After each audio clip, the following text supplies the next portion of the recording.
Добрый день, дорогие телезрители и радиослушатели. Рад в очередной раз встретиться с вами. В эфире автор и ведущий программы профессор «Доступно о важном» Кимкимен Александр Николаевич, профессор юридического факультета Северо-Восточного федерального университета, доктор юридических наук. Но сегодня тема нашей передачи звучит следующим образом. Потенциал якутской науки в развитии республики. История, современность и перспективы. Вот почему мы пригласили в нашу студию президента Академии наук Республики Саха-Якутия, члена-корреспондента Российской академии наук, доктора биологических наук, профессора, заслуженного деятеля науки Республики Саха-Якутия Леонида Николаевича Владимирова. Леонид Николаевич, приветствую вас в нашей студии, рад вас встретить. Ну, конечно же, развитие науки, оно не начинается вот с момента, когда я стал профессором. Это долгий путь, начинается, наверное, с детства, поэтому хотелось бы попросить вас рассказать, вот, где вы родились, в какой школе учились, в каком университете и как пришли в науку. Спасибо. Вопрос очень хороший. Прежде всего, я хотел бы поприветствовать наших телезрителей, радиослушателей, особенно тех, кто далеко, и оленеводы, и коневоды, наверное, и учителей, школьников, студентов, всех от имени нашей Академии наук Республики Саха-Якутия. Всем пожелать самого хорошего и начать нашу беседу. А вам, Александр Николаевич, спасибо, что мне предоставили такой эфир. Да? Я родился в Тулаино-Хильдямском наслеге, здесь совсем недалеко, в поселке Кангаласы, жил в Капитоновке, учился в самой обычной школе, Капитоновской начальной школе. Моя учительница тогда Лихачева Светлана Алексеевна, впоследствии Копырина. Она жива-здорова, живет в Жатае, моя первая учительница. Училась с 1 класса по 3 класс. И учила очень интересно. Классы у нас были большие, но 1 и 3 класс совмещались, 2, 4. И таким образом закончил я начальную школу. Ну, неплохо учился. Как и все дети, очень много баловался, бегал, купался. Но учились, конечно, учителя нам очень много знаний давали. Видимо, это впоследствии помогло. Затем в 10 лет переехали в Верхневилюйск, на родину матери. Там учился в Верхневилюйской школе имени Исидора Барахова. И вот учился. Школа довольно Исидора Барахова. Школа довольно такая,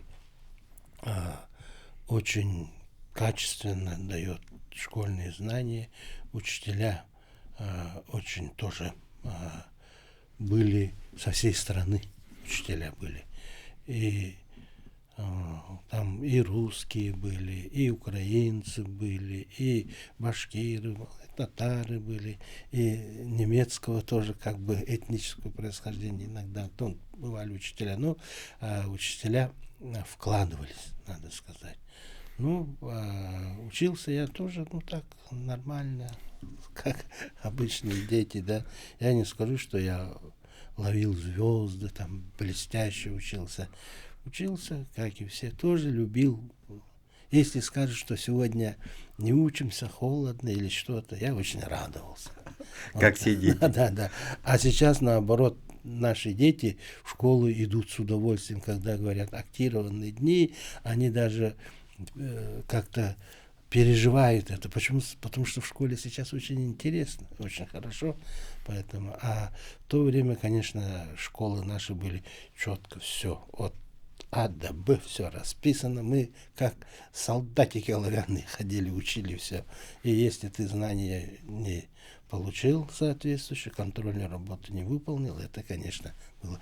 Вот так вот проходило, школьные годы прошли. Поступил я на после армии сельскохозяйственный факультет.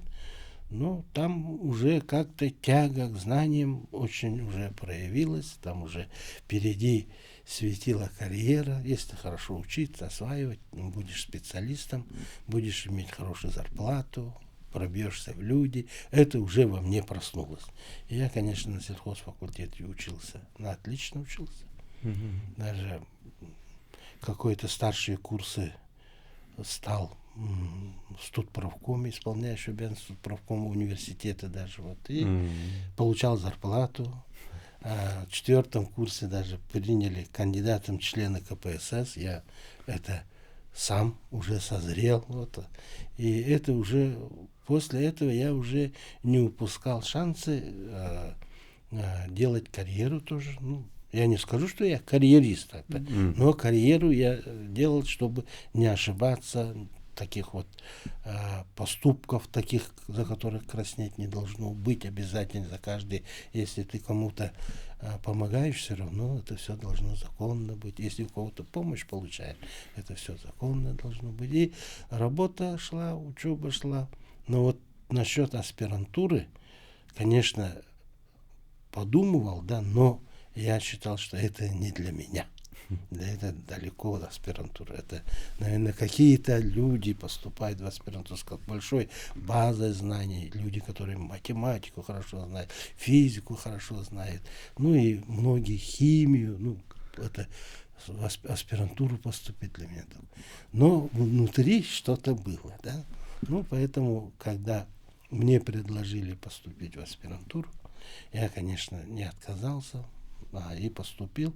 После учебы года проработал в совхозе в Усть-Алданском районе, на Яхи, на Яхинском совхозе, главным специалистом, главным зоотехником совхоза. Затем поступил в Московскую ветеринарную академию на кафедре физиологии, очную аспирантуру, где 1 год стажировался, 3 года аспирантуры. И после аспирантуры приехал уже работать. Ну, я с задержкой защитил, где-то на 1,5 года задержался в защите. Писал диссертацию уже здесь, работая. Кандидатскую диссертацию защитил по тематике исследования сердечно-сосудистой и дыхательной системы телят при холодовой адаптации. Ну, поэтому у меня с холодом связано было все уже давно. И скажу, что учителя были в Московской ветеринарной академии, все авторы учебников были. Учебников, выдающиеся ученые были, и рядом медики были. Так что интересно было учиться. Затем вот полученные знания, опыт я старался применить здесь. И когда приехал работать сюда, мне уже предложили сразу же ассистента, старшего преподавателя, научного сотрудника. И карьера у меня пошла. И я уже в ранние годы стал проректором по учебной работе, уже 34 года проректором по учебной работе. Затем 36 лет стал ректором вуза. Вот, поэтому карьера уже пошла. Вот. И хочу сказать, что здесь сыграло, наверное, и везение, может быть, а больше всего, наверное, это самопожертвование, работа, труд и друзья, команда, уже мы командой работали все. Вот это все привело. Вот. Ну, отлично. Вот, Леонид Николаевич, вы сегодня президент Академии наук нашей республики, основанной Михаилом Ефимовичем Николаевым, да? Ну и вот ваша трудовая деятельность продолжается. Вот эта карьера в здоровом смысле, это должно быть зачатки в душе каждого человека. Если он ответственный, если он целеустремленный, безусловно, у него будет карьера. Но я хотел бы, пользуясь случаем, поздравить вас, что вы в соответствии с указом президента Российской Федерации Владимира Владимировича Путина от 17 ноября 2025 года награждены орденом дружбы. Вот этот вот орден, я думаю, дается очень редко. Да. И этот год, 2026 год, у нас объявлен годом единства народов Российской Федерации, а в Республике Саха-Якутия Айсен Сергеевич Николаев объявил год культуры. Вот ваше отношение вот к этим двум ценностям, да, базовым, наверное, да, как дружба народов и развитие многонациональной культуры народов республики. Что вот для вас это значит? Конечно, это многого значит. Ну, наверное, прежде всего в Конституции Российской Федерации же эти изменения вошли, которые дают право развивать наш родной язык, нашу традиционную свою культуру, а оно обязательно связано с традиционными отраслями. Тут как культурное наследие, материальное наследие, они должны сочетаться. И вот если заглянуть в историю, 101 год назад, можно сказать, уже была первая научная экспедиция. В 25 году она началась. А 25 год, 8 февраля, Платон Алексеевич Аюнский, он выпустил уже в Беловике издательство, он принес свое выдающее произведение «Красный шаман», в котором в самом начале он обращается к Максиму Кировичу Амосову. Максим, ты сказал, что не исчезай, не умирай, ни перед чем не останавливайся, иди вперед. Пусть будет все по-твоему, пусть все, что ты сказал, сбудется. Вот такими пожеланиями он... И вот начинается Максим Кирович Амосов, как бы Платон Алексеевич Аюнский благословляет его на экспедицию. Вот первую научную экспедицию, которую инициировал Максим Кирович Амосов, ученых Академии наук СССР пригласили исследовать наши производительные силы и перспективу. И благодаря этому очень такое вот связанное с наукой пошло. И оно же ведь связывается с нашей культурой. Культурой. Якутской культурой, якутским языком, якутским театром, все вот. И вот через 101 год мы сидим и вот обсуждаем. И год единства, год культуры. Это уже культура. Единство. Мы богаты многообразием культур. Наша страна. Это уникальная страна, которая сохранила именно культуры. И вот эти культуры, единство, интегрирование культур, но сохраняя свою самобытность, развивают уже экономику, производство. Это будет уникальная сторона, которой в мире нет. Вот что мы строим. Поэтому мы счастливые люди, что мы уникальную такую страну. А все это основано на науке. Вот на науке.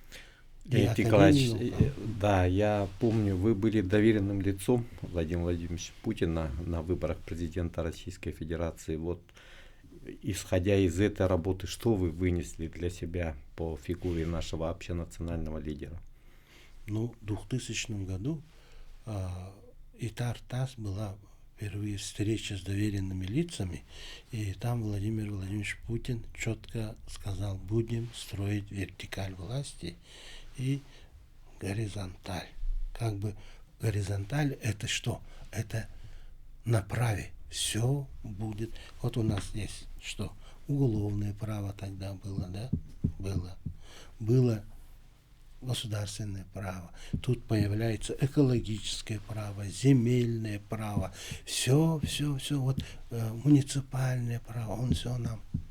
Мы сидели, слушали, и говорю, прямо Владимир Владимирович сказал, что мы будем строить правовое государство. И я тогда сразу же намекнул, что у нас на селе правовой нигилизм должны мы через правовое образование, через вот унисон, то, что будет делать Владимир Владимирович Путин в стране, предлагать, если будет центр предлагать, это будет. И мы должны, уже это 1/5 России, тоже готовить кадры, это до села довести, и село должно быть к этому готово все вместе. И мы решили открыть юридический факультет. Вот. Не имея лицензии, открыли мы. Потом догоняли, вот, чтобы успеть. И здесь, конечно, Александр Николаевич, вы тоже приняли активное участие, заведовали кафедрой, тоже многие вопросы мы вместе решали. Поэтому вопрос этот, который вы задали, он исторически имеет свою цену. А сейчас у нас перед нашей Академией наук стоит такая задача, да, когда вот Центр родного языка у нас есть. Родных языков. Вот Федосия Васильевна возглавляет. И вот поэтому наши те ценности, которые у нас были республики, которые нам дал Кулаковский, Оюнский и многие другие, Анемпадис Сафронов, вот наши писатели, все это все должно быть как бы у нас. Вот мы единство, культура, здесь все. Спасибо. Ну вот Михаил Ефимович Николаев, наш первый президент, основал Академию наук Республики Саха-Якутия в далеком 93 году. Вот вы, как президент Академии наук, если говорить и оценивать все достижения нашей национальной академии, что бы могли подчеркнуть? Здесь надо подчеркнуть то, что Михаил Ефимович тогда, когда создавал Академию наук, он хотел именно докторов наук, ихний потенциал создать научные школы. Вот на этой базе мы тогда экономический суверенитет практически имели собственность на алмазы, собственность на нефть, на уголь, на все собственность у нас была. И вот эту большую собственность направить на научно основанной базе с научным сопровождением стратегически, как развиваться. Вот у Михаила Ефимовича были вот все идеи, они же сейчас это здоровый образ жизни, дети Азии, вот посмотрите, да, это Североморской путь, как он далеко, глубоко все смотрел, да, медицинский центр, здоровый образ жизни, все, это же Михаил, и как в одном человеке, нашем земляке уместилось, откуда такой поток идей, и вот медицинский центр взять, там все, вот медицинский центр, и детский центр, кардиоцентр, и все, и воединую. Так же и образование должно быть. Но Михаил Ефимович хотел, вот, чтобы Академия наук как бы близко к университету было. Основа основ это все-таки образование, университетское образование. А наука, она поиск новых знаний, это новые технологии, чтобы на них, это фундаментальные прикладные знания, которые сейчас очень нужны в развитии. И, конечно, много дало. И те академики, они сейчас в пожилом возрасте, но они активно все работают через общество знаний, готовят докторов, кандидатов наук. Поэтому республика развивается. И здесь Михаил Ефимович очень далеко смотрел, и его вклад неоценим. Если говорить о тех людях, которые возглавляли Академию наук Республики, давайте вспомним их имена. Конечно, первым президентом был Василий Васильевич Филиппов, яркий человек, который университет, помните, как он университет всколыхнул. Даже было интересно смотреть за развитием этой личности. Какой яркий человек. Вот, да, его доклады, выступления, его действия, харизма. Вот. Михаил Ефимович самый близкий такой соратник был. Вместе они создавали вот наш университет, его второе дыхание как бы. А университет все-таки Башарин что сказал? Во втором, в 20 веке у народа Саха появился университет. Это самое выдающее достижение. Да, вот. Поэтому вот Филиппов Василий Васильевич университет сделал, его поставил на такой уровень быстро, практически за пятилетку на такой уровень поставил, столько построил. Вот, и очень престижно стала профессия. Хотя в то время шла большая такая вот перестройка шла. Вот. А у нас было как бы... И Василий Васильевич команду создал. И быстро защищались кандидатские, докторские диссертации, диссертационные советы появились. И молодым, кто занимался преподавателем. Хорошо, мы сейчас прервемся И- на рекламную паузу, потом обязательно вернемся в эфир. У нас будет продолжение разговора. Будьте с нами. Еще раз приветствую дорогих телезрителей и радиослушателей. В эфире специальная программа «Профессор. Доступно о важном». Сегодня мы говорим о потенциале якутской науки и роли нашей национальной академии в развитии нашей родной республики. И в студии президент Академии наук нашей республики, член-корреспондент Российской академии наук, доктор биологических наук, профессор Владимиров Леонид Николаевич. Леонид Николаевич, давайте продолжим наш разговор о лидерах нашей национальной академии. Вы упомянули про Василия Васильевича Филиппова. Ну и, конечно, академик Крымский Гермоген Филиппович, он действительно член Академии наук, человек, выдающийся ученый мирового уровня. Формула Крымского существует, пользуются ученые, надо сказать, всего мира. Это всемирное признание. Такой крупный человек возглавлял нашу академию. Затем долгое время работал наш Колодезников Игорь Иннокентьевич. Это крупный специалист в области геологии. Вот, специалист. Он, кстати, скоро в октябре ему будет 85 лет. Это выдающийся Прекрасный ученый, юбилей, да? Да, выдающийся тоже преподаватель, профессор в университете долгое время тоже работал, да, и вице-президентом Академии наук. Самый длительно руководил нашей Академией наук Колодезников Игорь Иннокентьевич. Интересно. Ну и, конечно, его работы сейсмодинамики известны со своими учениками. Они же ведь продлили, продлили в ГОСТах, в стандартах, смогли доказать, что у нас СНИП поменяли. В Нерингере допуск о строительстве, это, скажем, сейсмодинамик, допущенные параметры, за счет этого большая экономия средств и строительство ускорение было. Ну, вот такие крупные ученые возглавляли нашу академию. Спасибо, Леонид Николаевич. А я хочу напомнить нашим телезрителям и радиослушателям, что у нас работают режиссеры. Это Мария Новгородова и Николай Слепцов. Айдын помогает нам. Леонид Николаевич, расскажите, пожалуйста, об основных целях и задачах нынешних время, чем занимается Академия наук. Ну, главное, в нашей Конституции написано, что Академия наук Республики Саха-Якутия – это высшая научная организация, координирующая деятельность научных учреждений и высших учебных заведений Республики Саха-Якутия. Поэтому мы эту функцию выполняем.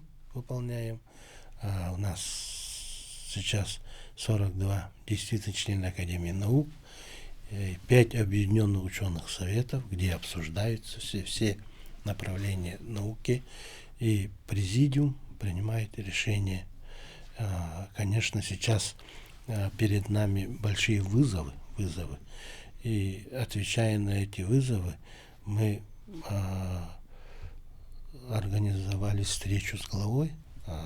Вот уже в 2018 году глава республики Айсен Сергеевич Николаев встретился с научной общественностью, на котором четко определили и с нами обоюдное соглашение, и глава после этого утвердили стратегический план развития Академии наук и, отвечая вызовам, Центр исследовательского превосходства в криолитозоне. Вот такой центр. Это говорит о том, что надо материально-техническую базу, лабораторную базу улучшать, и оно должно отвечать сегодняшнему духу, сегодняшнего времени.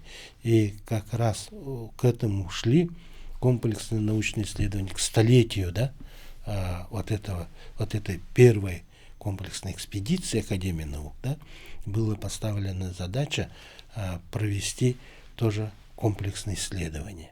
И они были проведены, КНИ-1 так называемый, были проведены, и был мониторинг проведен. Что? Какие возможности у нас, какие тоже производительный сил потенциал, как использовать это все.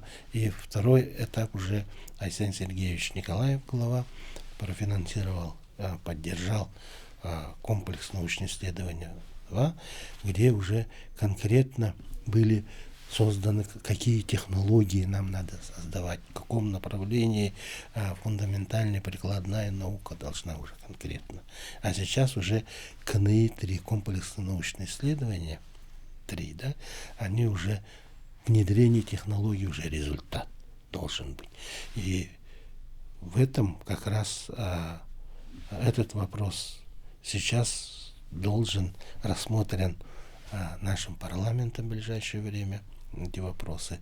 Сейчас трудное время финансирования, но без научного сопровождения, без научной экспертизы, да, и без научного прогнозирования развивать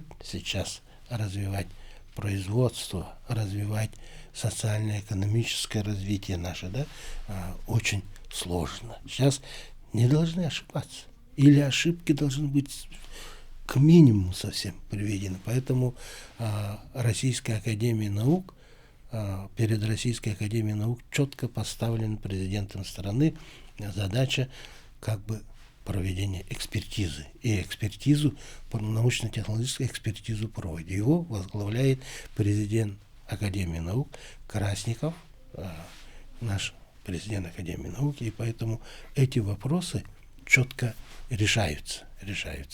И дальнейшее развитие тоже через Российский научный фонд идет. Российский научный фонд раньше, если больше поддерживал фундаментальные исследования, сейчас больше прикладным уже направлением берет. И 50% финансирования дает Российский научный фонд, если и регион финансирует. Поэтому через комплексные научные исследования идет работа. Работа идет через Российский научный фонд, это все через нас идет. И такой общественный заказ. Есть такая форма, когда население хочет проведения научных исследований для того, чтобы решить проблемы данного населения, муниципалитетов и так далее. И это делается нашими учеными. Поэтому эти цели, задачи у нас четкие, ясные. Леонид Николаевич, я знаю, что мы 8 февраля ежегодно отмечаем День науки. Сегодня 19 февраля, но тем не менее через вас хотел бы передать слова поздравления всем нашим научным деятелям, исследователям. Именно благодаря вам действительно движется экономика республики. И любое исследование, любые результаты научных исследований, они должны иметь прикладное значение. Вы правильно это подметили. С точки зрения науки и экономики, что бы вы хотели сегодня подчеркнуть? Надо заглянуть все равно. Сегодня тематика истории у нас, историю. Тесное сотрудничество наших лидеров, взять первого секретаря, по-моему, партии Гаврила Иосифовича Черяева, да, и руководителя, тогда председателя нашего якутского филиала, Сибирского отделения Российской Академии Наук, Ческого Николая Васильевича. Ихний тандем, это вообще что нам дало? Имеем всю науку, которую в городе-центре, все построено во времена Черского, Черяева. Они газифицировали. Они столько сделали, сейчас можно перечислять и перечислять. А это Южно-Якутский. Да, территориальный комплекс, где Новосибирский. И сегодня аэропорт города Нерюнгри носит гордое имя Гаврила Иосифовича Черяева, который сам был кандидатом экономических наук. Действительно, это здорово. А смотрите, какие вот традиционные знания вот все-таки влияют на развитие науки? Ну, вы хотите традиционные отрасли наши, да, это, конечно, прежде всего наше коневодство. Да? Коневодство, оно должно получить поддержку, да? Поддержку, потому что это у нас материальное наследие наше. Без табунного коневодства, наверное, язык наш, культура наша совсем другим станет. И не только это, а мы его должны сейчас поднять на такой уровень, да, как в Исландии подняли там вот свое табунное коневодство, как Казахстан поднял, 4 раза увеличил поголовье. Вот. Почему нам до миллиона не поставить? Вот такую задачу первый президент мне в 1998 году поставил. С рыночным лицом. Давайте, с рыночное субсидирование должно быть, чтобы увеличилось производство, и наш народ чувствовал, что вот откуда истоки наши идут, и в то же время материальные блага появлялись, больше доходности было.